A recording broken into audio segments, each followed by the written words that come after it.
Jahon chempionatida yana bir mojaroli va qiziq voqea yuz berdi. Angliya Norvegiya uchrashuvida Angliya terma jamoasining kiritgan birinchi goldan ilgari darvozabon to'pni o'yinga kiritgach, to'p havoda ekanida translyatsiya kabeli yoki translyatsiya kamerasiga to'p tekkan bo'lishi mumkin. Har holda goldan keyin Norvegiya terma jamoasi darvozaboni Önjolund hakamga shuni tushuntirishga harakat qildi, lekin gol inobatga olindi, o'yin davom ettirildi.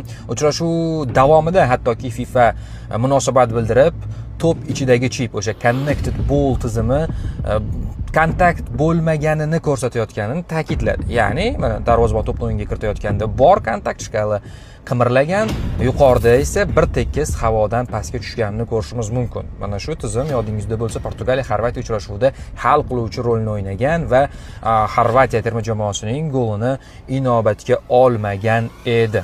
Xullas, Angliya terma jamoasi davom etadigan bo'ldi. Yarim finalda endi Argentina bilan o'ynaydi.